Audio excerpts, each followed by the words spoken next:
Tuloy-tuloy ang operasyon kontra droga sa ilang lugar sa bansa. Sa Binyan, Laguna, 4 ang arestado sa magkahiwalay na operasyon. Yan ang Ronda Probinsya ni Susan Enriquez.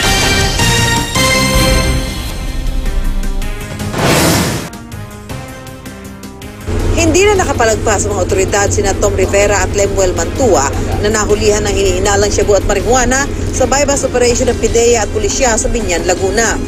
Marijuana plant at seeds ang nakuha sa mga suspect. Nasa 2 gramo ng hinihinalang shabu ang nakumpiska.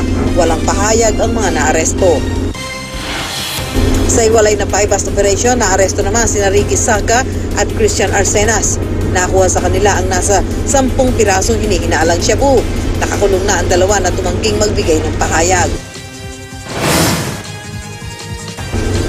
Arestado naman sa Iriga City, Camarines Sur si Arnold Veridiano. Nakuha sa bahay ni Veridiano ang 3 pakete ng hinihinalang shabu na itinago sa kahon ng posporo. Sabi ni Veridiano, hindi kanya ang mga nakuhang kontrabando. Itinanim lang ito ng mga pulis, bagay na itinanggi ng mga otoridad. Dati na raw sumuko si Veridiano dahil din sa pagkakasangkot sa illegal na droga. Pero nagpatuloy pa rin daw ito sa pagtutulak ng illegal na droga. Nakakulong na siya ngayon. 2 ginang naman ang nalampat sa bypass operation ng PIDEA, PNP at militar sa Marawi City. Isa sa mga suspect ay 9 na buwang buntis.